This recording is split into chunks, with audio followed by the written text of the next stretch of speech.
Astaghfirullahaladzim alladzi la ilaha illa huwal hayyul qayyum wa atubu ilaih. Astaghfirullahaladzim alladzi la ilaha illa huwal hayyul qayyum wa atubu ilaih. Astaghfirullahaladzim alladzi la ilaha illa huwal hayyul qayyum wa atubu ilaih. La ilaha illallah lahu la syarika lah, lahul mulku wa lahul hamdu yuhyi wa yumiitu wa ala kulli syai'in qadir. La ilaha illallah wahdahu la syarika lah, lahul mulku wa lahul hamdu yuhyi wa yumiitu wa ala kulli syai'in qadir. La ilaha illallah wahdahu la syarika lah, lahul mulku wa lahul hamdu yuhyi wa yumiitu wa ala kulli syai'in qadir. La ilaha illallah wahdahu la syarika lah, lahul mulku wa lahul hamdu yuhyi wa yumiitu wa ala kulli syai'in qadir. La ilaha illallah wahdahu la syarika lah, lahul mulku wa lahul hamdu yuhyi wa yumiitu wa ala kulli syai'in qadir. La ilaha illallah wahdahu la syarika lah, lahul mulku wa lahul hamdu yuhyi wa yumiitu wa ala kulli syai'in qadir. La ilaha illallah wahdahu la syarika lah, lahul mulku wa lahul hamdu yuhyi wa yumiitu wa ala kulli syai'in qadir. La ilaha illallah wahdahu la syarika lah, lahul mulku wa lahul hamdu yuhyi wa yumiitu wa ala kulli syai'in qadir. La ilaha illallah wahdahu la syarika lah, lahul mulku wa lahul hamdu yuhyi wa yumiitu wa ala kulli syai'in qadir. La ilaha illallah wahdahu la syarika lah, lahul mulku wa lahul hamdu yuhyi wa yumiitu wa ala kulli syai'in qadir. La ilaha illallah wahdahu la syarika lah, lahul mulku wa lahul hamdu yuhyi wa yumiitu wa ala kulli syai'in qadir. La ilaha illallah wahdahu la syarika lah, lahul mulku wa lahul hamdu yuhyi wa yumiitu wa ala kulli syai'in. Allahumma salli ala sayyidina Muhammad wa ala ali sayyidina Muhammad. Allahumma salli ala sayyidina Muhammad wa ala ali sayyidina. Allahumma salli ala sayyidina Muhammad wa ala ali sayyidina. Allahumma salli ala sayyidina Muhammad wa ala ali sayyidina. Allahumma salli ala sayyidina Muhammad wa ala ali sayyidina. Allahumma salli ala sayyidina Muhammad wa ala ali sayyidina. Insyaallah. Assalamualaikum warahmatullahi wabarakatuh. Alhamdulillah rabbil alamin, wassalatu wassalamu ala asyrafil mursalin wa ala alihi washabbihi ajma'in. A'udzu billahi minan nar min syarril kufar wa min ghadabil jabbar wal 'izzati lillahi war rasulin. Allahumma ghanina bihalalin haram min siwa. Bismika Allahumma ya daim ya hayyu ya fardu ya witr ya ahad ya samad. Allahumma shalli ala Muhammad wa ala ali Muhammad. Bismillahirrahmanirrahim. Bismillah ma sya'allah la yasuqu ya Allah. Bismillah ma sya'allah la yasifu ya Allah. Bismillah ma sya'allah ma kana min ni'matin fa min Allah. Bismillah ma sya'allah la ya'ti bil hasanati Allah. Bismillah ma sya'allah la hawla wa la quwwata illa billahil aliyyil azim. Rabbi israh li sadri wa yassir li amri wa tammi lisani yafqahu qawli. Faya ibadallah ittaqullah usikum wa iyaya bittaqullah faqad fazal muttaqun. Allahumma ta'ala inna hikmataka wa ansur alaina min hazaimatika ya arhamar rahimin. Allahumma inna nas'aluka ridhaka wal jannah wa na'udzubika min sakhatika wan nar. Amin ya rahman alamin. Alhamdulillah, jumpa lagi untuk pengisian terusnya surah tafsiran kitab Tuan Guru ni Abdul Aziz Nikmat, insya-Allah. Bukan nak tafsir, kita baca sama-sama insya-Allah. Masuk surah Yunus, ya. Tulisan Tuan Guru yang kedua, tafsiran yang kedua. Insya-Allah. Untuk lagi barakah, kita mulakan surah Al-Fatihah. Auzubillahi minasyaitanir rajim. Bismillahirrahmanirrahim. Alhamdulillah. Iyyaka na'budu wa iyyaka nasta'in. Shiratal ladzina an'amta 'alaihim ghairil maghdubi 'alaihim.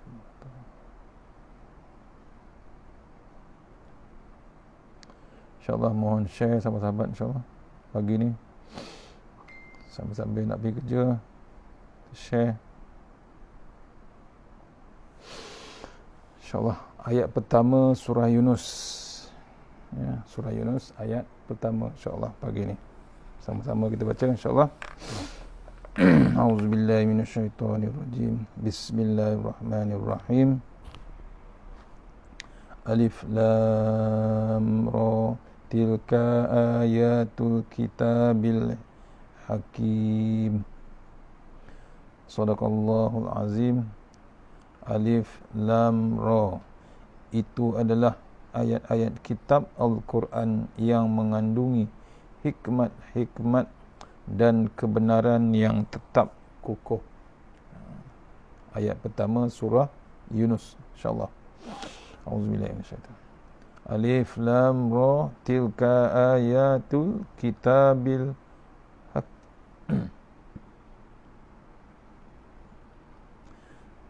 hakim.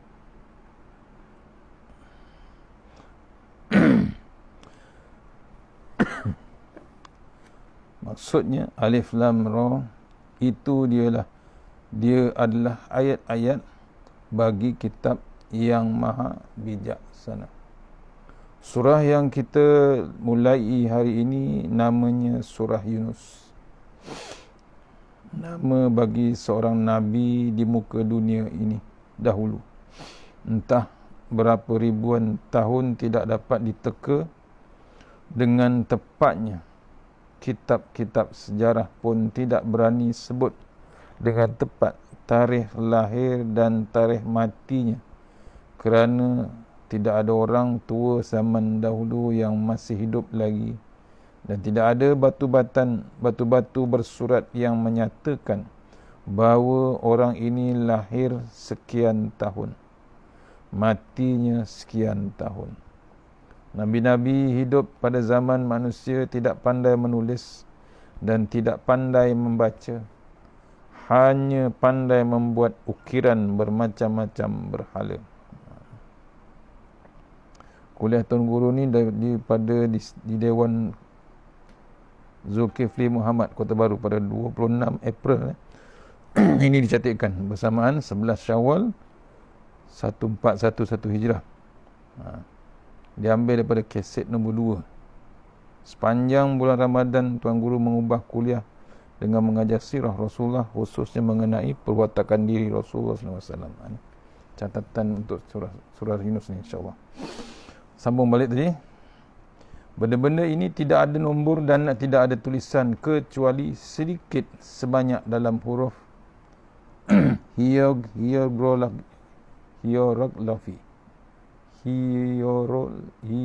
hieroglif, semacam yang digunakan orang-orang Mesir. Tahu sebutnya. Itu pun tidak semua orang dapat meneroka rahsianya. Maka sejarah-sejarah begini yang tidak dapatlah kita sebut dengan sempurnanya. Tetapi oleh kerana nama Yunus ini ada di dalam Al-Quran, maka mahu tidak mahu manusia terpaksa menerima bahawa di antara nabi-nabi yang begitu ramai di muka dunia terdapat seorang nabi bernama Yunus ataupun Junuh dalam sebutan kita orang Melayu Kelantan. Orang Kelantan sebut Junuh, orang Arab sebut Yunus. Itu beza dia. Alif Lam Ra. Kita boleh baca huruf ini sebutir-butir, kata Tok Guru, secara tidak bersambung ataupun boleh dibaca secara bersambung. Sebagaimana kita semua tahu, tidak ada orang yang sanggup memberi makna Alif Lam Ra, kerana benda ini huruf muqatta', huruf satu-satu, serupa perkataan orang putih D-O. D-O bukan ada makna. Ia huruf ringkas daripada perkataan district officer, kata Tok Guru. Maka lebih kurang begitulah Alif Lam Ra. Kita tak tahu nak bagi explanation dia. Apa makna sebenar Alif Lam Ra? Daripada potongan apa perkataan Alif Lam Ra, alim ulama kita menulis dalam kitab masing-masing selain daripada perkataan alif lam ra, perkataan yasin, perkataan kaf ha ya ain sad. Mereka menulis Allah a'lamu bimuradihi bizalik, dengan penuh khusyuk tawaduk, dengan merendah hina diri kepada Allah Ta'ala. Alim ulama kita sebut a'lamu bimuradih, Allah bizalik, bermaksud Allah Ta'ala yang maha mengetahui maksudnya.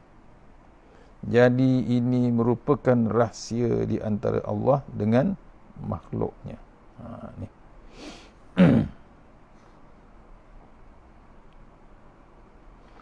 Tuh maksud alif lam ra, memang tak tahu. Alim ulama daripada dulu pun tak tahu nak cerita. Cuma Allah Subhanahu Wa Taala saja yang mengetahui. Kerahsiaan di antara Allah Taala dengan makhluknya bukan hanya bersabit dengan huruf ringkas ini. Bahkan boleh dikatakan semua makhluk Tuhan ada rahsia-rahsia tertentu yang manusia tidak dapat menyingkap dan mengerti tujuan sebenarnya kecuali orang yang diberi taufik dan hidayat oleh Allah Ta'ala. Dengan sebab manusia sejak kecil sampai ke mati, Allah Ta'ala sediakan sifat hubbu tatallu,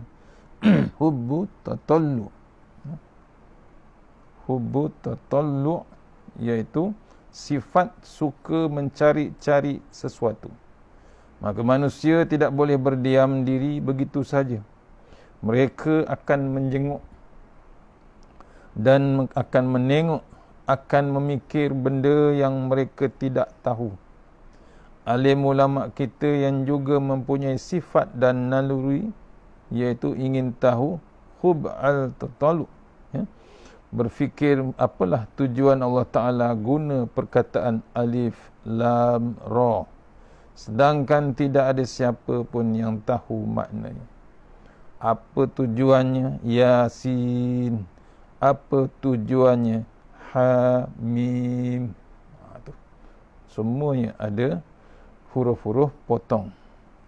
Alim ulama mengatakan sengaja Allah Ta'ala kemukakan perkara ini sebagai mencabar orang-orang yang tidak mahu menerima kewibawaan dan keunggulan Al-Quran. Al-Quran yang diturunkan ini, wahai manusia, bukan aku susun dari huruf alif ba ta yang lain. Bahkan alif ba ta itu di dalam Quran ini ialah alif ba ta yang kamu guna hari-hari. Oleh yang demikian, kalau kamu anggap Al-Quran ini barang senang, barang mudah, maka silakan buat Al-Quran yang sama. Cuba kamu buat sebuah Al-Quran lain dengan menggunakan alif ba ta yang sama. Allah tanya pada kita semua, boleh ke tak buat Al-Quran? Yang rasa hebat nak menulis tu, ya, tak ada siapa yang boleh. Daripada dulu lagi cuba ditiru oleh Yahudi, kaum musyrik, tak terdaya semua. Kalau kamu tidak boleh buat seorang diri, kerahlah sekalian ahli bahasa, ahli sastrawan, ahli seni-seni, ya, ahli-ahli seni untuk membuat Al-Quran sebagaimana yang aku turunkan.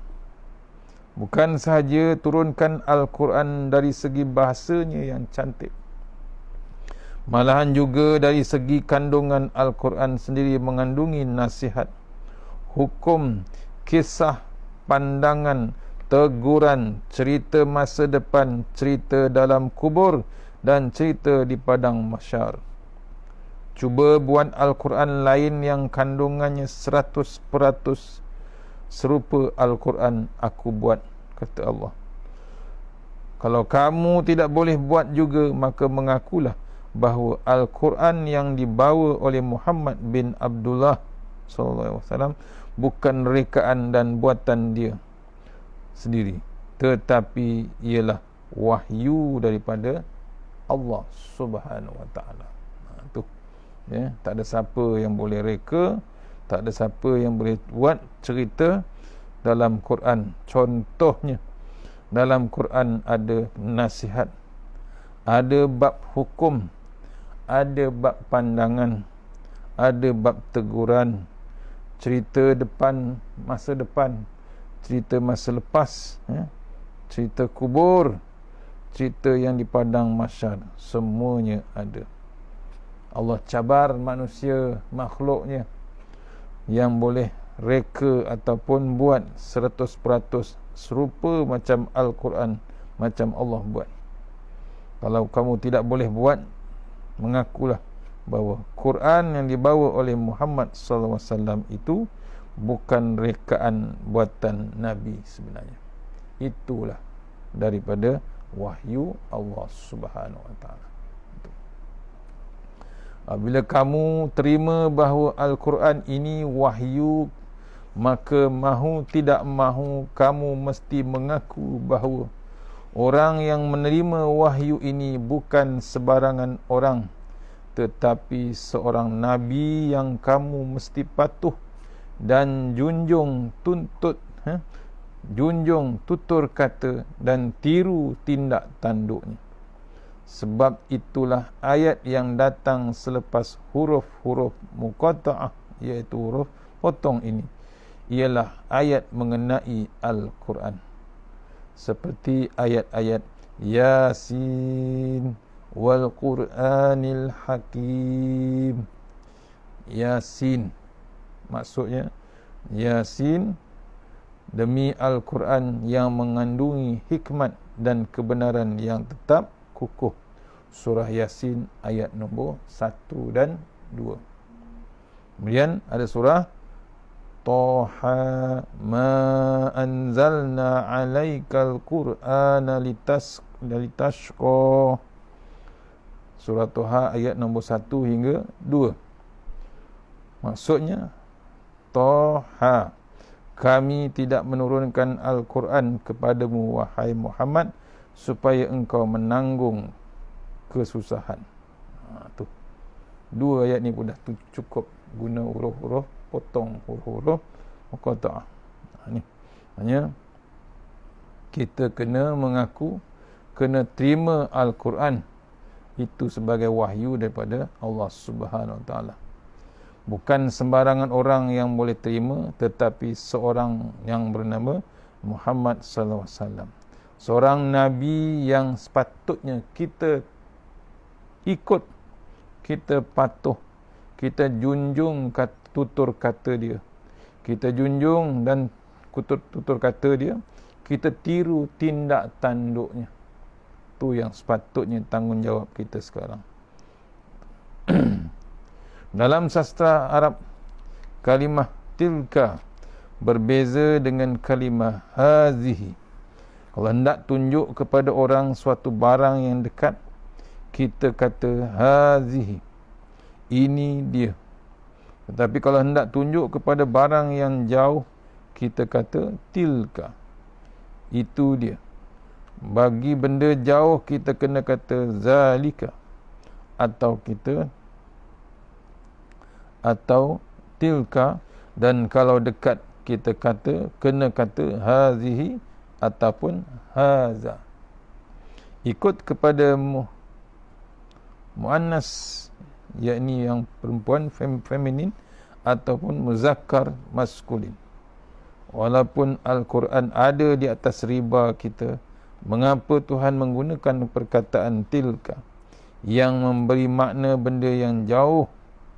Jawabnya, apabila kita hendak tunjuk kepada barang yang besar, barang terhormat, barang yang agung, barang yang berwibawa, kita guna bahasa seakan-akan benda itu jauh daripada kita. Serupa juga kalau kita duduk dekat dengan orang besar, walaupun tubuh yang besar itu dekat dengan kita, tetapi sewaktu kita hendak tunjuk sesuatu kepada dia, biasanya kita tidak tunjuk dengan jari. Orang Melayu tunjuk dengan ibu jari sebagai penghormatan, sebahawa jari telunjuk digunakan untuk orang biasa. Tetapi ibu jari untuk orang besar. Tu caranya. Ya. Cara orang Melayu dengan ibu jari. Ya, bila beradab dengan orang VVIP ataupun orang besar. Begitu jugalah kalau kita bercakap dengan orang besar seperti raja. Kita tidak panggil dia. Tetapi kita kata nya. Kita tidak kata raja mari ke rumah saya. Tetapi kita kata nya berangkat ke teratak saya. Ini bahasa yang direka khas untuk orang besar, menandakan orang Melayu orang yang berbudi dan berbahasa. Dia cantum, kata Tok Guru, dia reka budi bahasa, dicantumkan budi bahasa kerana budi ialah barang di dalam hati, sementara bahasa lahir daripada mulut. Sebelum mulut mengeluarkan sesuatu perkataan, hati timbang dahulu. Patutkah digunakan perkataan ini untuk orang ini, atau kena cari perkataan lain yang lebih sesuai? Tiap-tiap bahasa di muka dunia ini memang ada seninya, ada peringkat-peringkatnya. Bahasa Arab ada seninya dan boleh jadi orang-orang di dalam hutan, kalau kita belajar bahasa dia pun ada peringkat-peringkat tertentu bahasanya. Sebab itulah, kata Tok Guru, bahasa kita dengan Allah, dengan Nabi Muhammad SAW dan dengan orang-orang tua mesti ada peringkat-peringkat. Mesti ada peringkat yang menandakan bahawa bahasa yang kita keluarkan daripada lidah keluar daripada hati terlebih dahulu. Sebab tu bila nak bercakap, bila nak bagi statement, orang kata fikir dahulu, jangan terus lafazkan. Apa? Tu kadang-kadang jadi binasa. Terlajak perahu boleh kita undurkan. Terlajak kata, habis. Orang jadi sakit hati, orang tersentuh. Kena pula orang yang tak boleh ditegur ataupun tak boleh tersentuh. Habis. Lalu berkecil hati, akhirnya putus silaturahim. Tuhan kata ayat tu, ini dia ayat-ayat. Pada zaman orang tua kita, apabila sebut ayat maka maknanya ayat Al-Quran sahaja. Tetapi sekarang ini bahasa Melayu guna perkataan ayat untuk semua jenis tulisan. Sepatutnya kita kena cari perkataan lain supaya perkataan ayat khas digunakan untuk Al-Quran saja. Tetapi dengan sebab orang yang mereka bahasa di Dewan Bahasa berkepala Melayu, tidak berkepala Islam, maka dia gaul semua sekali ikut terlintas di dalam kepala. Benda ini tidak baik kerana menandakan kita miskin dari segi bahasa. Dulu, orang zaman dulu kalau sebut ayat tu fokus terus pada ayat Quran. Dia bukan ayat bahasa Malaysia. Ya, tapi bila pereka bahasa tu guna kepala otak dia sendiri saja, dia ikut orang Melayu punya style. Dia ikut kepala orang Melayu, kata Tok Guru, akhirnya perkataan ayat tu jadi ayat bahasa Melayu sekarang. Tu. Mana Al-Kitabi, tulisan.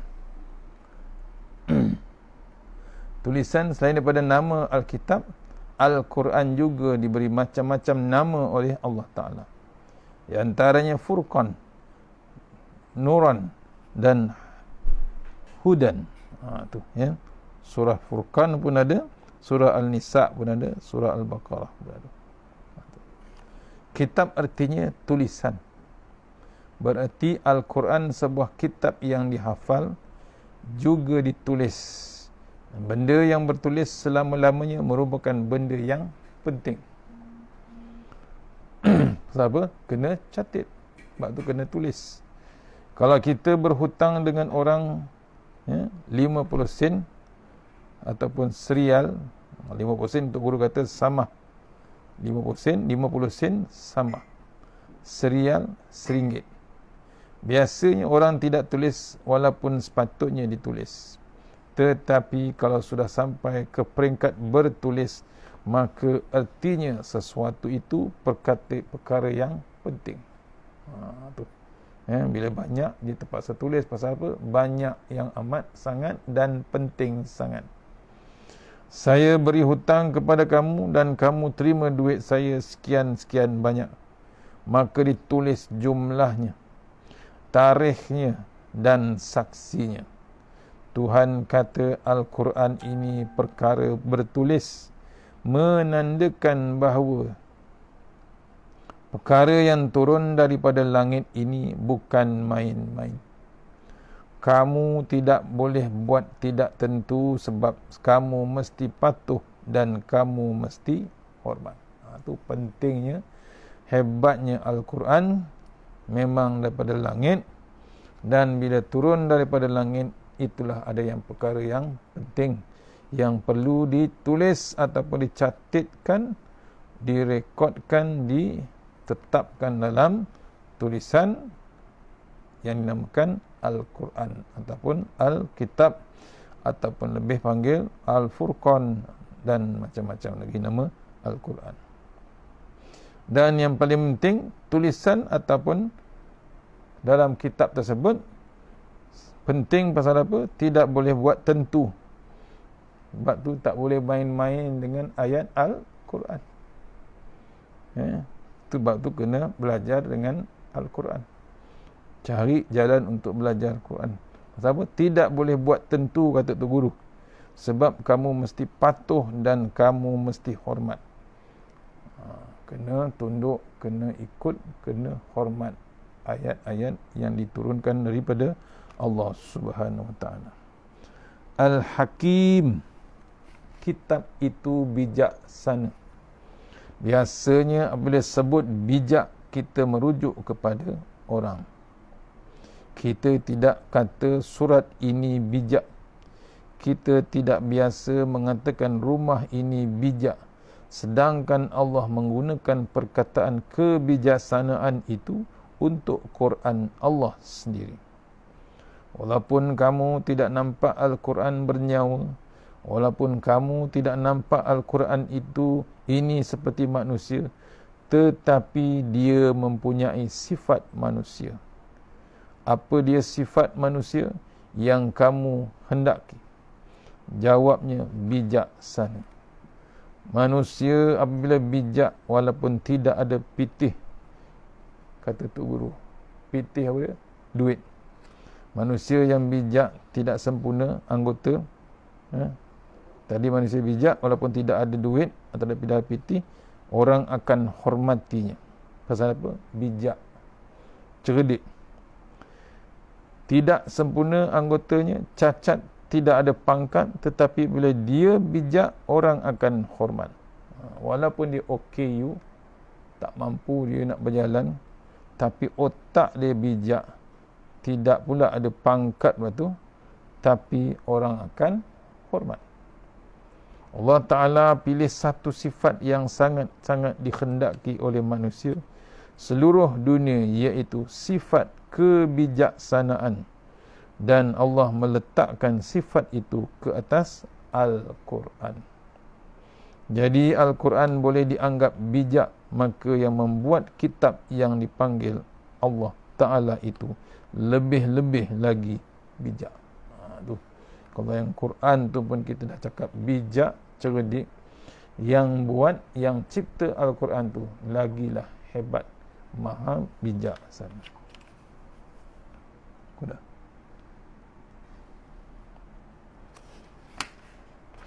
Itu cara Allah memaut perhatian manusia supaya kagum dan merasa hairan dengan kebijaksanaan Allah. Dengan cara ini manusia akan menerima Al-Quran dengan sukarela. Apa yang ada di dalam Al-Quran semuanya menyentuh hati, menyentuh perasaan, kerana kebijaksanaan ini hanya bersifat lahiriah, malah bersifat lebih bersifat dalaman. Kadang-kadang kita lihat seorang itu lekeh sangat pakaian, rumah tangganya dan rumah tangganya, Tetapi bila dia bercakap, percakapannya itu menyentuh hati, mengaitkan hati, jijak. Orang kata, guru kata jijak, itu terasa sampai ke tulang. Orang macam ini disebut dalam bahasa Arab sebagai hakim, ataupun dikenali sebagai orang bijak. Daripada awal sampai ke akhir tidak ada satu ayat, malah satu perkataan pun di dalam Al-Quran yang tidak menyentuh hati. Kalau tidak tersentuh juga menunjukkan ada benda berlapik di antara Al-Quran dan hati manusia dengan benda yang lain yang dipanggil ghisyawah, maknanya penudung, atau boleh juga dipanggil dosa. Ni. Kalau dibacakan ayat Quran, tak tersentuh kita, tak terasa langsung kita ada masalah besar. Walhal dalam bahasa Arab, hakim ataupun dikenali sebagai orang bijak, itu sepatutnya ada dalam Al-Quran. Kita pun kena ada bab bijak juga. Kalau tidak tersentuh sikit pun, maksudnya antara kita dengan Quran tak tersentuh sikit, ada rancangan My Quran Time tu, kita tak terasa apa langsung, maksudnya kita dengan Quran ada satu penutup. Kata Tok Guru, penudung. Tu. Penudung. Tu. Maksud penudung apa? Dosa. Bila kita jauh daripada ayat-ayat Allah Ta'ala, maksudnya ada satu lapisan yang memblocking kita, blok kita, iaitu dosa. Satu dosa yang tak tahu nak kata, sampai dia blok kita, langsung hati kita tak ada terasa dengan Al-Quran. Bayangkan, dah dibacakan depan TV 4 jam sehari, kita tak ada langsung nak ambil perhatian ayat-ayat Allah Subhanahu. Maksudnya kita ada satu barrier ataupun satu lapisan yang menutup, yang dipanggil Tok Guru dosa. A'udzubillahi minasyaitonirrajim. Khatamallahu ala qulubihim wa ala sam'ihim wa ala absarihim ghishawah walahum azabun azim. Sadaqallahul azim. Surah Al-Baqarah ayat nombor 7. Dengan sebab keingkaran mereka, Allah mematrikan atas hati mereka serta pendengaran mereka, dan pada penglihatan mereka ada penutupnya, dan bagi mereka pula disediakan azab seksa yang amat besar. Allahu Akbar. Itu. Ya, dah dibagikan kitab kebenaran, tapi kita masih lagi ingkar. Ya, Allah dah tunjukkan Quran daripada awal sampai akhir, 114 surah, 6,236 ayat, 30 juzuk. Ya. Satu juzuk 20 muka surat, satu-satu dibacakan, tapi kita masih lagi ingkar, menyombong kita dengan Quran. Ya, bila sebut dibacakan ayat Quran, tak terasa dalam hati kita, kita ingkar. Allah patrikan atas hati mereka serta pendengaran dan penglihatan mereka ada penutup. Hati itu jadi keras, hati itu ditutup terus. Allah tutup hati, dah ditutup hati lagi. Patri itu keras, kena welding. Kalau bahasa besi, di welding kan, antara besi dengan besi kan dicantumkan, bukan pakai gam, pakai welding, dipatri, guna metal juga. Ni pun sama dengan kita, Allah patri di welding kita, tutup. Hati pula dipatri, tutup, kemudian mata pun ditutup. Penglihatan mereka ada penutup, pendengaran mereka pun ada penutup. Itu yang tak dengar apa pun, tak terasa apa pun. Quran dibaca, Quran ditadabburkan, Quran diterjemahkan, tak terasa apa. Ayat tu nampak tapi mata macam buta, tertutup terus. Allah tutup. Itu. Ya, pasal apa? Degil, ingkarnya pada Allah Subhanahu. Dan bagi mereka, ingat, bila tertutup hati, tertutup telinga, tertutup pandangan, penglihatan, ingat balasannya Allah sediakan. Allah telah sediakan mereka azab seksa yang amat besar. Allah, tuan-tuan. Sebab tu pagi-pagi tadi kita baca, Allahumma ajirna minan nar. Minta Allah jauhkan kita daripada bukan api, pintu yang menghala kepada tempat api neraka. Dosa berpunca kerana melakukan maksiat, melakukan syirik atau kerana kejahilan, menyebabkan adanya dinding berlapik di antara Al-Quran dengan hati.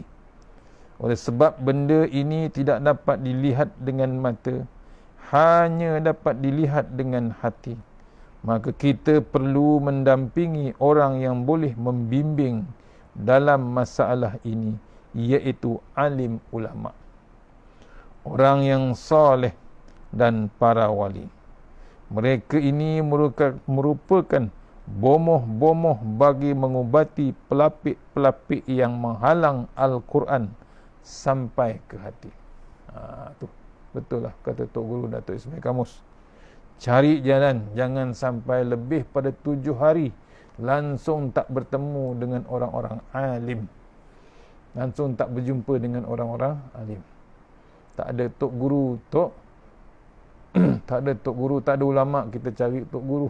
Tak ada Tok Guru, cari orang alim, cari ustaz, cari yang mengajar, cari orang yang tersangkut-sangkut hatinya di dalam masjid ataupun surau.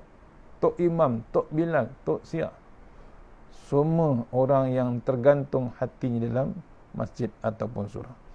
Cari, jangan lekang kita tak berjumpa langsung dengan orang-orang tersebut. Kata Tuan Guru, jangan lebih pada 7 hari. Dibimbangi jadi macam tu.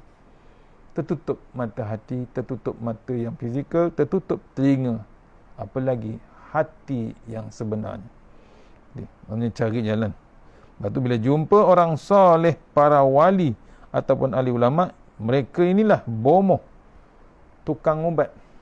Tukang ubat untuk mengubati pelapik-pelapik atau penyakit yang menghalang Al-Quran sampai ke hati. Kalau kita naik setangga lagi, sebagai Muslim kita berkewajipan menjadi pendakwah, sama ada kita sebagai tok guru, ustaz ataupun sebagainya. Bila kita berdakwah, hendaklah perkataan yang didakwahkan itu keluar daripada mulut kita memikat hati. Mad'u, orang yang kita dakwah. Bila bercakap tu biar orang suka, sayangkan apa yang kita cakap. Tu cari jalan untuk pikat orang yang kita mad'u, iaitu orang yang kita dakwah. Selagi duduk di tangga pertama, kita tidak hakim, tidak bijak. Sedangkan apabila kita menjadi pendakwah, artinya kita mengikuti jejak langkah Al-Quran. Dari antara jejak langkah yang ditunjukkan Al-Quran ialah sifat hakim, sifat bijaksana. Bijaksana menyebabkan keberkesanan dalam dakwah, menaikkan semangat dan cinta dengan ganjaran syurga, mencetuskan rasa gerun akan balasan neraka, dan mencetuskan rasa khusyuk, rasa sayang dan cinta kepada Allah Subhanahu Wa Taala. Yang pentingnya, kalau tidak timbul satu perasaan dan kesedaran di dalam hati manusia, maka selama itulah kerja dakwah kita tidak sampai kepada maksudnya. Tu tujuan dakwah, ada targetnya. Jangan langsung tak beri kesan pada bab dakwah kita. Mudah-mudahan bila kita bacakan ayat Quran ni, sampai Bukan sampai di mulut saja, sampai telinga saja, sampai dalam hati, menusuk kalbu, kata orang lama. Tersentuh, terasa dia. Sebab tu kena bagi perkataan-perkataan yang merasakan, bagi terasa sikit. Kata orang tua, bila makan nangka, siapa yang makan nangka, dialah yang kena getah. Siapa yang makan cili, dia terasa pedasnya. Itu contoh. Dalam kitab-kitab tasawuf zaman dahulu, kalau disebut hakim, umumnya digunakan kepada orang-orang falsafah yang membancuh ilmunya dengan ilmu tasawuf seperti Imam Ghazali dan sebagainya. Umumnya perkataan orang-orang tasawuf sangat memberi kesan kepada hati manusia, kerana dia bercakap bukan tentang masalah zahir saja, tetapi menyelam masuk sampai ke tulang hitam, ke dalam hati manusia. Sebab itulah kita mesti balut, mesti campur aduk di dalam antara fiqh dan tasawuf, sebagaimana yang didapati dalam Al-Quran sendiri.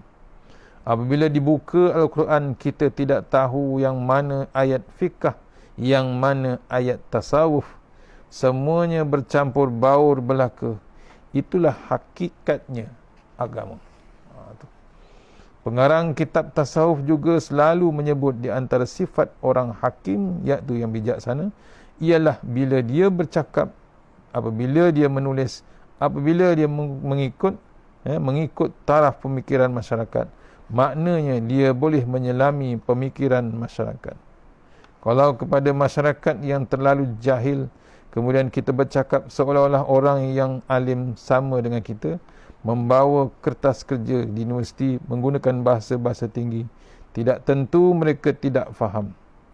Walaupun kita sebagai pensyarah universiti, tok guru atau maha guru, kalau kita menggunakan bahasa standard pensyarah universiti di dalam bilik-bilik universiti kepada orang kampung, maka dakwah kita tidak akan berkesan. Maksudnya ini, bila kita berdakwah, bila kita nak menyampaikan tu, kena synchronize, kata orang putih. Maknanya kena harmonikan. Mana orang tua, mana orang kampung, kena ikut level dia. Jangan kita level universiti, kita bercakap dengan orang kampung, guna bahasa level universiti. Pening lah dia, confuse dia. Kena cari jalan sama-sama bagi faham, kata tu. Tu antara ayat pertama yang diterangkan dalam tafsir ayat surah Yunus yang pertama oleh Tuan Guru. InsyaAllah kita berhenti takat tu. Kita akan sambung petang ini tafsir ayat yang kedua, lagi panjang.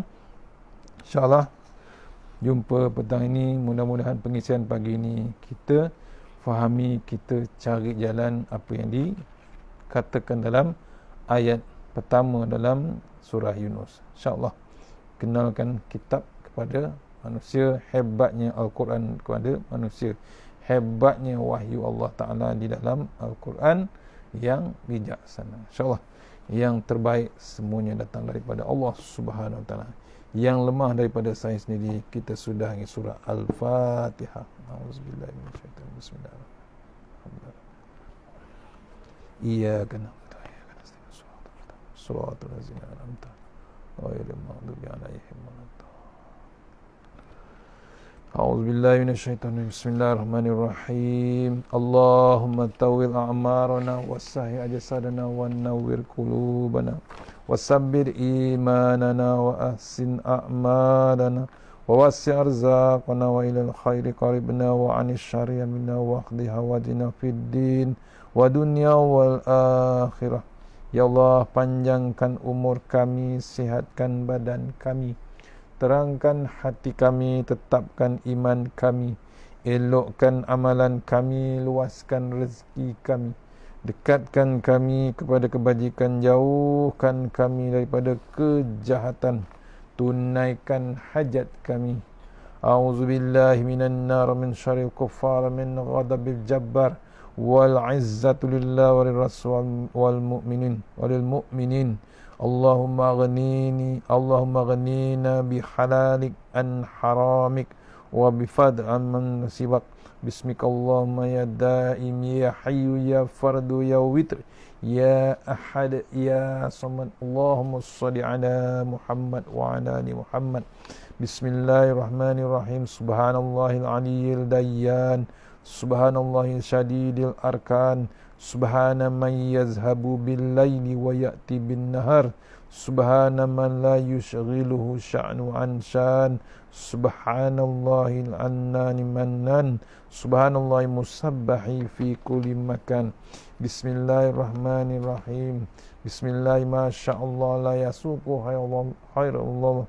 خير الله بسم الله ما شاء الله لا يصرف سوى الله بسم الله ما شاء الله ما كان من نعمة فمن الله بسم الله ما شاء الله لا يأتي بالحسنات إلى الله بسم الله ما شاء الله لا حول ولا قوة إلا بالله العلي العظيم اللهم أنت ربي لا إله إلا أنت خلقتني وعلى عهدك ووعدك ما استطعت أعوذ بك من شر ما صنعت أبو لك بنعمتك علي وأبو بذنبي فاغفر لي فإنه ذنوب إلا أنت تحصنا بذل والجبر وتصمنا بملكوت الذي لا يموت اصرف عنا البلاء والوباء إنك على كل شيء قدير بسم الله الرحمن الرحيم بسم الله خير الأسماء بسم الله الذي لا يضر مع اسمه أذى بسم الله الكافي بسم الله المعافي بسم الله الذي لا يضر مع اسمه شيء في الأرض ولا في السماء وهو السميع العليم